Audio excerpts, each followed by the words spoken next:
Quando God of High School estreou, eu tinha muitas expectativas. Inclusive, fiz um vídeo falando do que eu esperava pro anime, e por que achava que poderia ser um dos melhores animes do ano. E bem, não foi isso que aconteceu. Por mais que o material original também tivesse seus problemas, pra mim o projeto tinha tudo pra ser fantástico. Hoje vamos falar dos problemas que God of High School teve, porque eu achava que seria bom e também como poderíamos corrigir as partes que deixaram a desejar. Primeiro, vamos entender por que a maioria das pessoas se decepcionaram. Muita propaganda foi feita em cima do anime. Lutas sensacionais, animação incrível, trailers frenéticos. Todo o material para um sucesso estava lá, e o primeiro episódio entregou exatamente isso. Foi uma primeira impressão muito boa, bem humorada, bem animada, com contexto suficiente e uma porradaria legal. Obviamente, a premissa era bem simples e exagerada. Estudantes do ensino médio caindo na pancadaria, despertando poderes e tudo mais. O world building é meio zoado, deixa muitas perguntas em aberto e várias coisas não fazem sentido se você começar a pensar. Mas quem liga? Como nem o próprio anime se levava a sério, é muito fácil pra gente não levar também. Só que tudo começou a dar errado conforme os episódios foram passando. As lutas, mesmo sendo legais, pareciam vazias. A animação incrível já não significava muita coisa. Os personagens não cativavam e tudo parecia perder a graça. Como eu já tinha lido o webtoon, eu sabia que a história tinha os seus defeitos, mas o autor, pelo menos, tinha uma noção do que tinha que ser feito. E com uma equipe de roteiristas para transformar o quadrinho em anime, sinceramente achei que poderíamos ter uma melhora considerável em diversos problemas técnicos do original. E é por isso que eu tinha muitas esperanças. Uma equipe inteira para transformar aquele trabalho de paixão em algo realmente de um nível acima. Infelizmente, o contrário aconteceu. Removeram as poucas coisas que faziam as lutas interessantes. O que realmente nos engaja em uma luta não são os poderes, a animação, a trilha sonora, nem nada do tipo. Claro que isso ajuda demais a aumentar o nosso hype. Só que como o próprio God of High School mostrou, isso não é o suficiente. É como querer mobiliar uma casa sem ter construído as paredes primeiro. Precisamos da fundação antes de tudo. Algo forte e robusto, que faça com que a situação tenha peso e emoção, independente do show de efeitos especiais.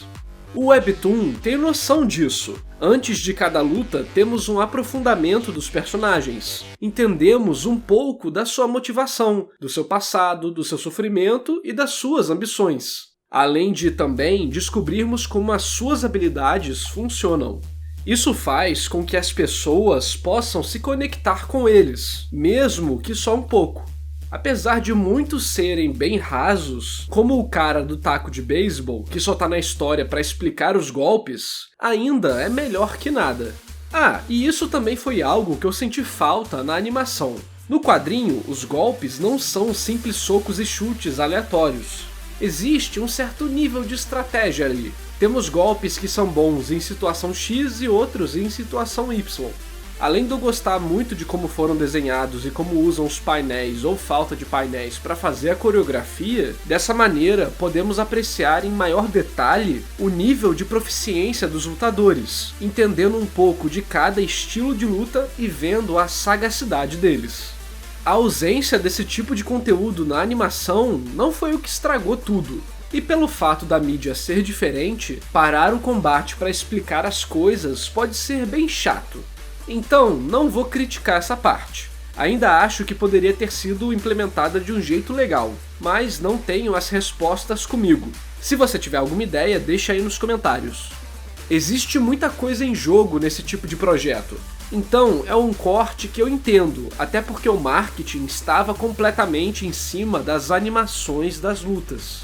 E é exatamente por esse motivo que os personagens precisavam ter sido desenvolvidos. Ver lutas aleatórias é legal até certo ponto, mas o que realmente marca é quando essa luta significa algo. E o próprio anime tem um exemplo positivo, a luta do Jin e do Dan.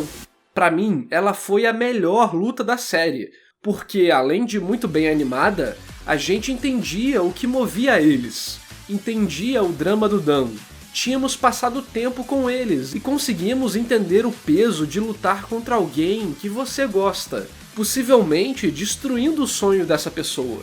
Uma parte em especial que eu gosto no Webtoon é quando temos o aprofundamento do...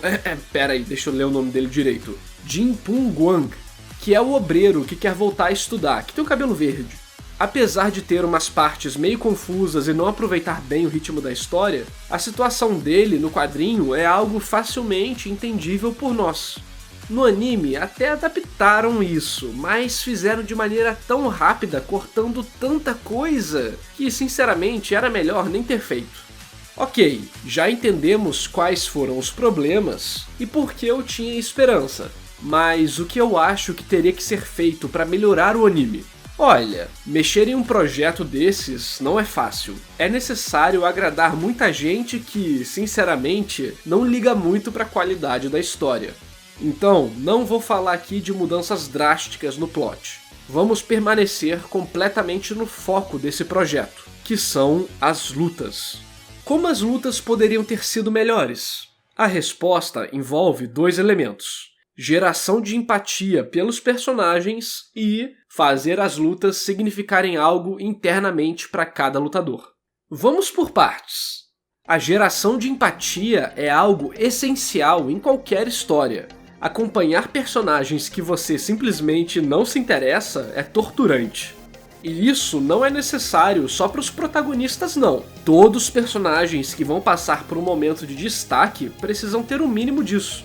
Em um anime de torneio, isso também é muito importante. Pensa comigo. As lutas dos secundários podem servir para introduzir conceitos novos e trabalhar conceitos já apresentados, preparar o terreno para adversários poderosos no futuro, dar um senso de perigo e grandiosidade, determinar o nível de poder do ambiente, gerar hype, enfim. Por essas lutas não possuírem uma importância para o decorrer da história, elas são um ótimo momento para trabalhar outras questões. Talvez você pense que isso também poderia ser feito nas lutas principais. E é verdade, mas aí nos deparamos com vários problemas. As lutas principais são um show, é o momento de se impressionar com a animação e coreografia. Ter um personagem falando vai distrair a sua atenção, o que não é legal. Além disso, essas lutas normalmente são limitadas a conceitos já introduzidos. Porque trabalhar muitas coisas novas vai fazer com que tenhamos muitas informações para acompanhar. Imagina ter que entender um poder novo, com ele sendo aplicado na estratégia e desviar o olhar entre a legenda e a ação rápida.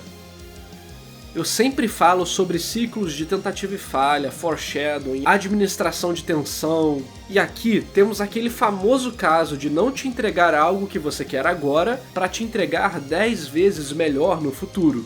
Ou seja, te dar lutas de personagens secundários que você não é tão conectado assim, para depois te entregar um enorme espetáculo técnico e emocional. Essas lutas de menor importância na história podem ser interessantes puramente por motivos informativos na história, mas não precisamos nos limitar a isso. Mostrar um pouco mais dos lutadores é importante para estabelecer um clima de tensão em todas as lutas. Ela se torna algo que importa para a vida daqueles personagens e, por consequência, para você. Agora que sabemos sobre os dramas, os objetivos e problemas dos lutadores, podemos escolher um para torcer, além de poder ajudar em uma coesão temática que aumenta o valor daquele indivíduo para a obra. Obviamente, as técnicas de empatia precisam ser aplicadas nos personagens principais, e de maneira mais intensa ainda. Afinal, esse vai ser um momento emocionante na vida dele. É essencial que o leitor ou o espectador também sinta na pele o peso desse momento. Para saber mais como gerar empatia pelos personagens, as técnicas usadas e tudo mais, só assistir o meu vídeo sobre a arte de apresentar personagens. Na verdade, o canal é cheio de vídeos que vão a fundo em diversos temas técnicos, mas de maneira leve e divertida. Então, dá o like no vídeo para eu entender que você quer mais conteúdo, se inscreve no canal e ativa o sininho para não perder nenhuma análise técnica de animes, mangás e jogos. Para os secundários, isso tudo que eu já falei já basta para termos lutas com qualidade narrativa bem superior. Mas se quisermos realmente dar um show e fazer valer um anime sobre arco de torneio, temos que ir além. O que eu vou falar aqui é basicamente obrigatório para qualquer luta principal, e as lutas secundárias que possuem isso começam a se destacar cada vez mais. Depois que temos toda a parte externa da luta, passado, objetivo, etc., precisamos fazer com que a luta em si seja importante. Ela precisa ser a representação externa de aspectos internos do personagem. Isso envolve a maneira que ele luta, por que ele está lutando essa luta em específico, as consequências de perder, de ganhar e o que essa luta significa. Sinceramente, o significado da luta pra mim é a parte mais importante. É a representação do embate entre duas filosofias, dois argumentos, dois modos de vida. E a cada grande momento da luta, temos que sentir o progresso nessa mini história que está sendo contada, que também ajuda a progredir a história em geral, revelando coisas importantes no processo, seja da personalidade, informação sobre o mundo ou sobre os personagens. Isso é o que faz uma luta não ser vazia. Esse aspecto é tão importante que até lutas com personagens sem background e sem empatia podem se tornar espetáculos. Por exemplo, as lutas do Dead Fantasy, do falecido Montion, onde ele coloca personagens da franquia Dead or Alive e Final Fantasy para lutar, sem nenhum diálogo.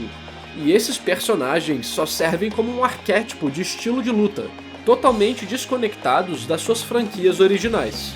São basicamente só um modelo 3D na cena. Essas lutas funcionam porque cada personagem possui dentro de si uma maneira de lutar, uma filosofia, limitações em movimentos, uso de terreno, como ele se comporta durante o perigo, várias coisas fazem com que ele ganhe vida. Além de que, durante os 33 minutos de pancadaria desenfreada, sempre temos progresso. Cada grande momento resulta em algo novo, que nos deixa mais interessados. Olha que aqui ele tem que se limitar aos aspectos da própria luta, visto que não temos história. Então acontecem mudança de cenário, evolução de poder, troca de estilo de luta, aparição de novos personagens e por aí vai. Infelizmente, o anime de God of High School peca em não gerar empatia e interesse pelos personagens que estão lutando, e também faz com que as lutas não representem nada demais, resultando na falta daquele peso emocional que dá a fundação para aproveitarmos a cena. Sinceramente, acredito que se essas partes do webtoon fossem melhor trabalhadas, teríamos um anime com momentos muito mais incríveis, ainda focando totalmente nas lutas, mas dando espaço para os astros da história, os lutadores, brilharem também. Um dia eu vou fazer um vídeo indo a fundo sobre como escrever cenas de luta, mas espero que você tenha gostado dessa análise rápida dos problemas de God of High School. E aí, você também teve a mesma sensação que eu? Me diz aí nos comentários o que você mudaria no anime. Aproveita, curte o vídeo, se inscreve no canal e ativa o sininho. Também apoie o canal pelo clube de membros ou olhando o meu link na Amazon, onde separei diversas promoções de mangá, e comprando por lá você me dá uma força. No clube, a partir de R$5 você já tem acesso a lives exclusivas, área VIP no Discord e muito mais. E esse vídeo só foi possível graças aos heróis do canal, Alzires Martins, Goni e Pedro Henrique Matos Souza de Santana, e a todos que apoiam o meu trabalho. Obrigado por assistir e até o próximo vídeo!